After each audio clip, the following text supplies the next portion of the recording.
Hello students, welcome to the KG classes with Kusum Gupta. Today's class is a practice session on fixed prepositions. Fixed prepositions वो prepositions होती हैं जो किसी noun या verb के साथ लगकर एक नया और specific meaning convey करती हैं. आज मैं आपके लिए लाई हूँ a series of MCQs जो कि examinations में रिपीटेडली पूछे जाती हैं और हम उनकी एक्सप्लेनेशन देखेंगे और कोशिश करेंगे कि उनको मेमोराइज करना आपके लिए इजी हो जाए. So let us get started. First of all is she is very good at painting. Good at, पता है आपको एट आएगा. कोई भी चीज जिसमें आप अच्छे हैं, चाहे आप एक्सेलेंट हैं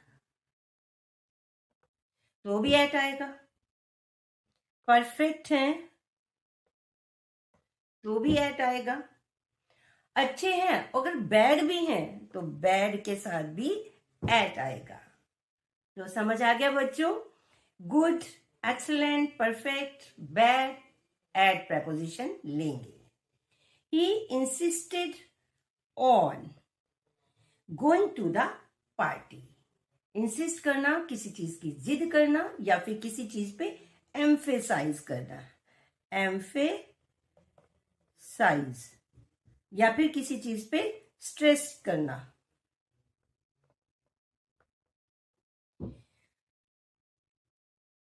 He insisted on going to the party.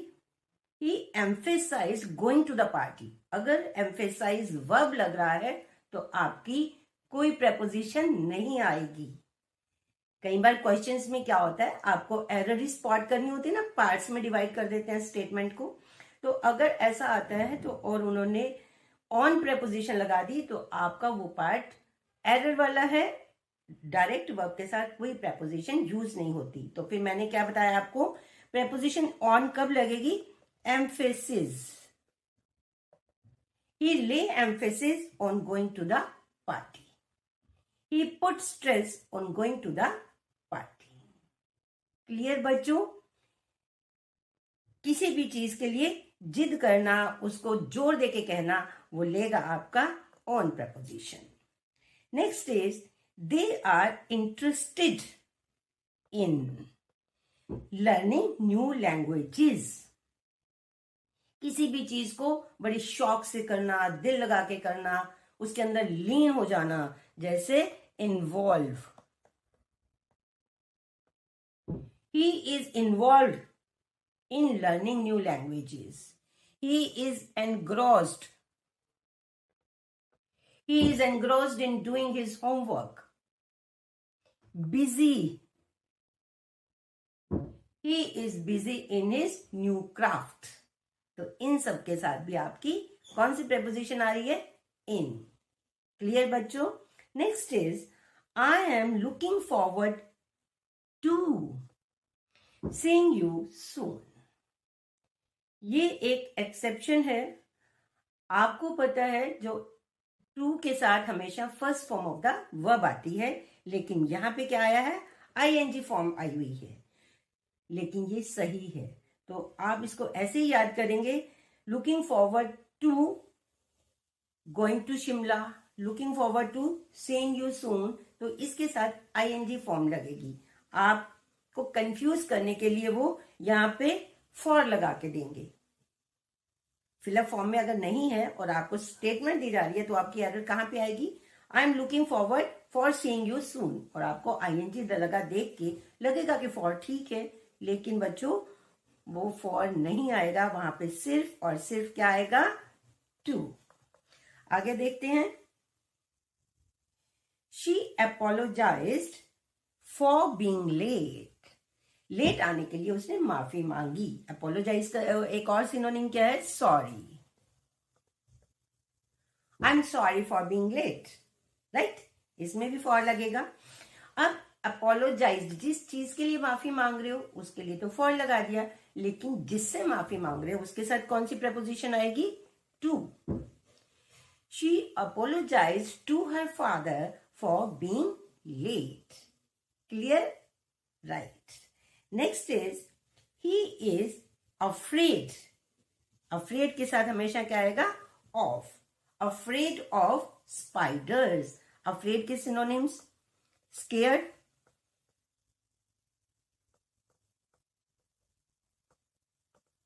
scared, frightened, fearful. इनके साथ भी कौन सी preposition आएगी? Of. जब भी डरने के सेंस में जिस चीज से आप डर रहे हो उसके लिए आपको क्या लगाना है? ऑफ. क्लियर? नेक्स्ट देखते हैं. They rely on their parents for support. Rely करना, डिपेंड करना, उनकी तरफ देखना. किस चीज के लिए देख रहे हैं? For support. वहां पे आपकी फॉर प्रपोजिशन आ रही है. जिस चीज के लिए देख रहे हैं, जिस पे डिपेंड कर रहे हैं, उनके लिए आएगा ऑन. They depend on. दूसरा वर्ड भी देख लें. They depend on. Depend, they are dependent on their parents. समझ आ गया? Next is the city is famous for. किसी चीज के लिए मशहूर होना. The city is famous for its historical buildings. Famous for के लिए दूसरा वर्ड क्या है? Known for. मशहूर होना. नोन का दूसरा मतलब है जानकारी होना, जानना. लेकिन अगर वर्ब की फॉर्म में लगता है, जैसे है आई नो हिम, और इसका पैसिव क्या बनेगा? He is known to me. तो यहां पे आ रही है आपकी टू प्रेपोजिशन. लेकिन नॉन फॉर अगर मशहूर होने के लिए यूज हो रहा है तो आप यहां पे नॉन के साथ लेंगे फॉर प्रपोजिशन. नेक्स्ट देखें.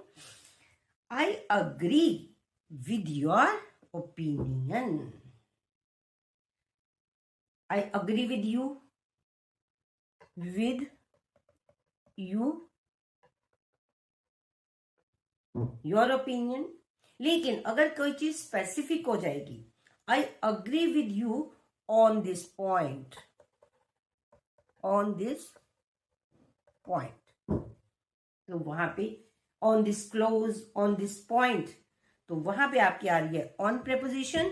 और अदरवाइज अग्री करने के लिए, रजामंद होने के लिए विद आएगा. क्लियर? आगे देखते हैं. He is addicted to social media. Addict होता है नशा हो जाना, किसी चीज की आदत हो जाना.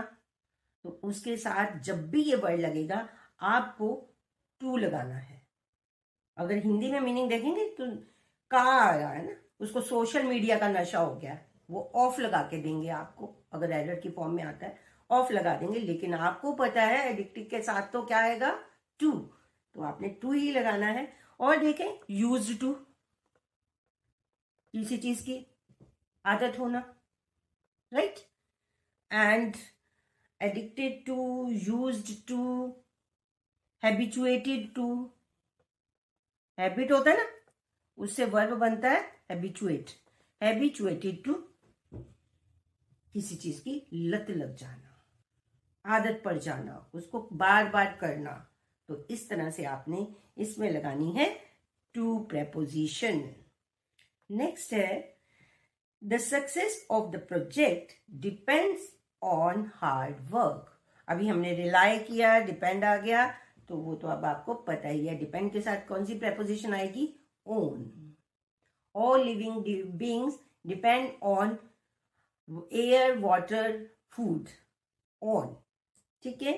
She is keen on learning new skills. कीन होता है बहुत ही ज्यादा उसकी तरफ झुकाव होना, बहुत ही पूरी की पूरी अटेंशन लगा लेना. कीन या फिर इंटेंट, दोनों के साथ क्या प्रपोजिशन आएगी? ऑन. कि वो ये काम करने पे बहुत ही इंटेंट है, बहुत उसका झुकाव है इस चीज के लिए। नेक्स्ट है, he is responsible for the financial management of the company. किसी चीज के लिए अगर रिस्पॉन्सिबल है तो उसके लिए आएगा फॉर। किसके लिए? इंसान के लिए रिस्पॉन्सिबल है, जैसे the government is responsible to the people, तो उसके लिए क्या प्रपोजिशन आ जाएगी? टू, जिसका मतलब है आंसरेबल, कि गवर्नमेंट अपने कामों के लिए जनता पे के लिए आंसरेबल है। टू, आंसरेबल के साथ टू है अकाउंटेबल, अकाउंटेबल के साथ भी टू प्रेपोजिशन आएगी। इंसान के लिए, जिसके लिए आप जिम्मेवार हो, उसके लिए टू आएगी, और जिस काम के लिए जिम्मेवार हो, the manager is responsible for the performance of the team, तो वहां पे फॉर आ जाएगा। क्लियर? ठीक है। नेक्स्ट है, दे आर कमिटेड टू, किसी चीज के लिए प्लेस्ड होना, प्रतिज्ञाबद्ध हो जाना कि वो तो काम हमने करना ही करना है। अब इंप्रूविंग देख के आपको क्या लगेगा? फॉर सही है, लेकिन फॉर गलत है। कमिटेड के साथ हमेशा ही क्या आता है? टू। टू ही आएगा, चाहे यहां पे इंप्रूविंग लगा हो, चाहे यहां पे इंप्रूव लगा हो, दोनों ही केसेस में आपने टू लगाना है इसमें। क्लियर बच्चों? नेक्स्ट देखते हैं, शी इज एक्सपीरियंस्ड इन, उसको इस चीज का बहुत एक्सपीरियंस है। किस चीज का? Dealing with difficult clients. Experience होना, किसी चीज में स्किल्ड होना, एफिशिएंट होना, प्रोफिशिएंट होना, इन सब का मतलब किसी चीज का आपका एक्सपर्ट होना, इन सब के साथ आपको इन आएगा, जिसमें आपके पास कुछ स्पेशल है, स्पेशल एबिलिटीज हैं आपकी, तो उसके साथ आपने लगाना है इन।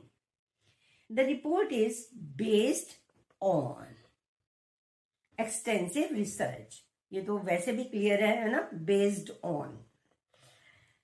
ही is qualified for the position of senior analyst. Qualified, eligible, जिस चीज के लिए एलिजिबल हो उसके साथ आप फॉर लगाएंगे। अब क्वालिफाइड के साथ टू भी आता है, जैसे he is qualified to be, उसके साथ आपको क्या लगाना पड़ेगा? Be. He is qualified to be the senior analyst, ये आपका पोजीशन ऑफ नहीं आएगा उसमें। He is qualified to be the senior analyst, he is eligible to be the senior analyst। Clear बच्चों?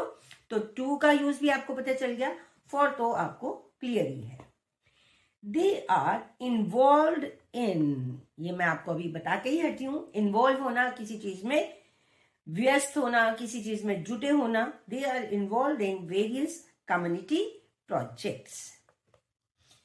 शी इज अवेयर ऑफ, किसी चीज की पहले से आपको जानकारी है, जागरूकता है उसके बारे में। कॉन्शियस ऑफ,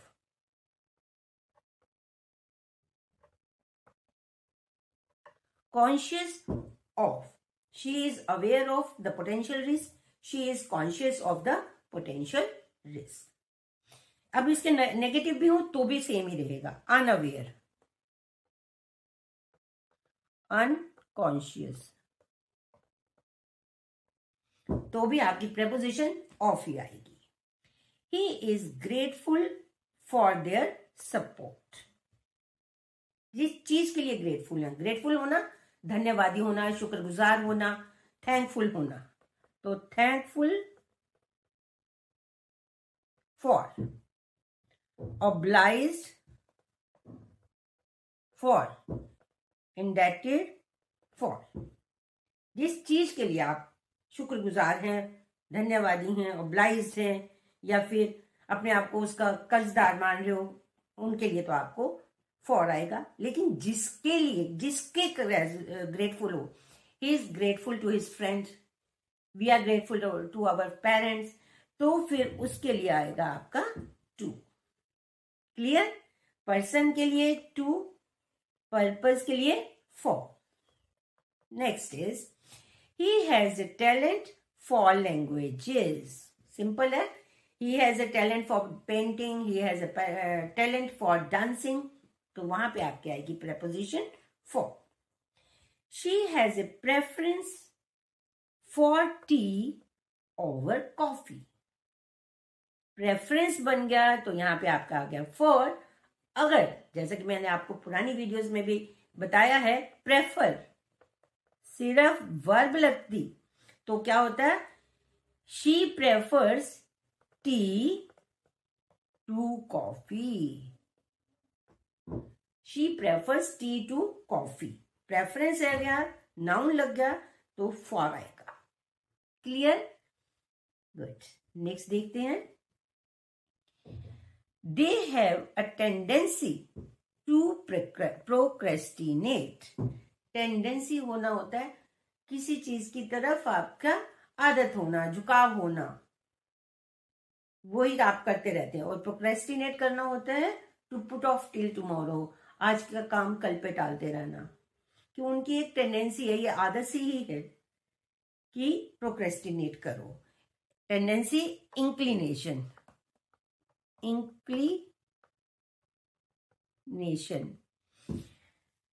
इंक्लिनेशन के साथ भी आपकी टू प्रेपोजिशन ही आएगी कि उनका उसकी तरफ झुकाव है। They have a mental bent. Tendency या इंक्लिनेशन का मीनिंग क्या है? Mental bent. कि they have a mental bent to procrastinate. He is deficient in. इससे पहले अभी मैंने आपको बताया एफिशिएंट इन, प्रोफिशिएंट इन। तो एफिशिएंट होना किसी काम में आपका बहुत चतुर होना, डेफिशिएंट होना उसमें कमी होना, लैकिंग। तो अगर आपकी किसी चीज में लैकिंग है तो भी आपके साथ इन प्रेपोजिशन लगेगी। ठीक है बच्चों? She is proficient. अब डेफिशिएंट और प्रोफिशिएंट आ गया आपका। अब तो आपको पता ही है क्या आएगा? इन। गुड। तो अब इसमें आपको बताने की जरूरत नहीं, ये तो सारे एक जैसे आ गए। They are subject to change without notice. Subject यहां पे वो नहीं है हिंदी, इंग्लिश, फिजिक्स, केमिस्ट्री। यहां पे subject as a verb use हुआ है, जिसका मतलब है किसी चीज के अंडर होना, कि वो रूल उसके ऊपर अप्लाई होगा। They are subject to change. Subject to change का मतलब हुआ, ये एक फ्रेज है जिसका मतलब ये होगा कि चेंज हो, ये जरूरी नहीं है लेकिन चेंज पॉसिबल है। जब आपने ये कहना कि पॉसिबिलिटी है ऐसा होने की, तब आप लिखते हैं सब्जेक्ट टू चेंज। और subject to change without notice, कि आपको इसके बारे में बताया भी नहीं जाएगा। नेक्स्ट है, he is susceptible to colds and flu. Susceptible होना, किसी चीज के असर में जल्दी आ जाना। वल्नरेबल, वल्नरेबल का भी इसका मतलब भी यही है कि आप किसी चीज के इन्फ्लुएंस में जल्दी आ जाते हो, कमजोर हो उस एरिया में। तो प्रोन टू, कि आपको खांसी जुकाम जल्दी पकड़ लेता है। ससेप्टिबल, वल्नरेबल, प्रोन, इन सब के साथ कौन सी प्रपोजिशन आएगी? To. Next is, she is intent on finishing the project today. ये तो इंटेंट और कीन मैं आपको बता के ही हटी हूं, तो दोनों में सेम आएगा। अब आप सोच रहे होंगे कि बार बार सेम क्यों ला रहे हैं। मैं यही कोशिश है कि आपको ये वर्ड्स अच्छे से याद हो जाएं, क्योंकि बच्चों फिक्स प्रेपोजिशन तो फिक्स्ड ही होती हैं। और मैंने शुरू में ही आपको, जब मैंने ये सीरीज शुरू की थी, तभी आपको बताया था कि prepositions do not follow logic, as much as they follow context. तो जिस भाव से इसको कहा जाता है उसमें जो preposition यूज होती है वही आपको याद करनी पड़ेगी. नेक्स्ट देखते हैं. They are consistent with their approach. Consistent होना, कांस्टेंट होना. अब कंसिस्टेंट आमतौर पे क्या होता है? इन. इसमें भी डिफरेंस है. Consistent in performance. अगर आप किसी की परफॉर्मेंस की बात कर रहे हो तो वो लेगा इन. लेकिन अगर अलाइनमेंट है कि वो जैसा कहते हैं वैसी उनकी अप्रोच है, जो उनके वर्ड्स हैं, वर्ड्स और एक्शन उनके मैच करते हैं, तब उसमें लगेगा with. He is compatible with new software. Compatible होना, friendly होना, suitable.